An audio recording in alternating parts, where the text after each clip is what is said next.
All right, let's talk about something we've all struggled with. You make that big decision, right, to finally make a change in your life, only to watch that motivation just kind of fizzle out. Well, today, we're going to dig into some really powerful ideas from Tony Robbins' classic Awaken the Giant Within to figure out how to make those positive changes actually stick around for good. I mean, you know the story. You start the year with this huge burst of energy, you're ready to completely transform, and then, life happens. Old habits creep back in, and before you know it, you're right back where you started. If that frustration sounds at all familiar, stick around. We're about to look at a framework to break that cycle once and for all. So, before we get into any of the fancy techniques, we have to start here. This is the foundation. The single most important first step is really, truly accepting that you, and only you, are in the driver's seat of your life. It's not about your circumstances, it's about your decisions. Every lasting change begins with that mental shift. Okay, so with that sense of responsibility, our first stop has to be our own mind. Because, real change isn't just about what you do, it's about how you think about what you do. Just look at this. A tiny little tweak in how you phrase things can change absolutely everything. The negative on the left, I can't, focuses on loss, on what you're giving up. But the positive reframing on the right, that gives your brain a clear instruction, a recipe for what to do. It's not about avoiding something, it's about moving towards something. And this shows you just how deep that connection really goes. The words we use aren't just descriptions, they're literally commands to our nervous system. So when you upgrade good to awesome, you're actually triggering a more intense, positive state. And when you're frustrated, swapping out a curse word for something silly like fiddlesticks, well, it does more than just sound funny. It actually breaks the pattern. It short-circuits that negative emotional spiral your brain wants to go down. It's a small linguistic hack with a huge neurological impact. And this is where the real power is. We've all seen it, right? Rich people who are totally miserable and people with very little who are just full of joy. What's the difference? It's not the events in our lives that define us. It's the meaning we attach to those events. Ultimately, it's our beliefs that create our reality.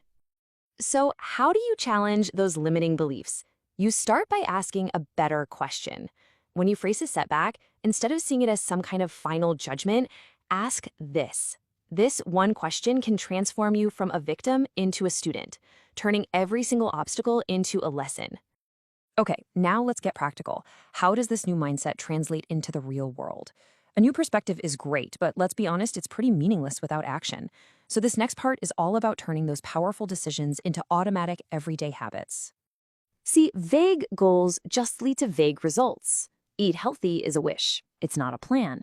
But breaking it down into something like, I will only buy fresh fruits and vegetables this week, or I will cook 3 healthy meals from scratch. Now you've got concrete, achievable steps you can take right now. Clarity is power. And here's an amazing story about clarity in action. During World War II, a young Soichiro Honda had this dream of producing piston rings for Toyota. He had a crystal clear goal, but he faced a massive roadblock. To build his factory, he needed concrete, and there was a national shortage. And this is exactly what happens when a clear goal meets relentless action. He didn't wait around for permission or for the problem to magically solve itself. He saw the obstacle and literally innovated his way right through it. That unstoppable drive is how the global Honda brand got its start. He just started moving. Okay, this is an incredibly powerful tool for rewiring your behavior. Our brains are basically wired to do 2 things: seek pleasure and avoid pain. You can actually hijack this system by linking an unwanted habit to immediate, even silly, pain, like having to say something embarrassing out loud. You create resistance. Then you link the new wanted habit to an immediate pleasure, and suddenly your brain will start to crave it. And what happens when you slip up? Because you will. You don't beat yourself up. You get curious. Failure is just data. When did that old habit come back? What was the trigger? Understanding the why behind the failure is the absolute key to succeeding the next time you try. This brings us to our third big theme. We've talked about what we think and what we do. Now let's talk about where we put our focus. Because the questions we ask ourselves silently every single day are basically steering our lives. This question, it's a total trap. When you ask it, your brain will dutifully go to work, searching for and finding all the evidence to prove that you are, in fact, a victim. It's a self-fulfilling prophecy that focuses you entirely on the problem and keeps you completely stuck. But watch what happens when you ask these questions instead. These are the questions of a creator, not a victim. They immediately shift your focus from the past to the future, from the problem to the solution. They empower you to find the opportunity that's hidden inside every single challenge.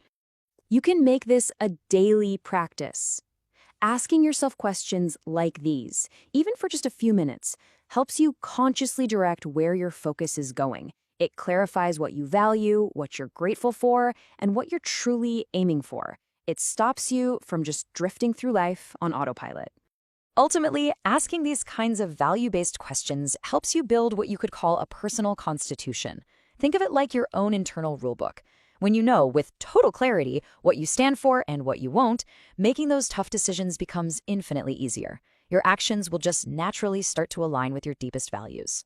So we've covered mindset, habits, and focus. Now for the final piece of the puzzle, a simple but incredibly profound step that adds a layer of social accountability to supercharge your commitment. The idea here is really simple. Don't keep your ambitions a secret. Share them. Whether it's telling your friends, your family, or putting it out there on your social network, make a public declaration of what you are committed to achieving. The reason this is so powerful is all about psychology. When you make a public declaration, you raise the stakes. Backing down is no longer just a private failure. It now has a social consequence. And that external pressure creates a powerful motivation to follow through, helping you push past those moments when your own internal willpower starts to waver. And that brings us to the end. You now have the framework. Rewire your mind, build better habits, ask smarter questions, and make a public pledge. The only question left is, what's the one change you're ready to declare starting right now?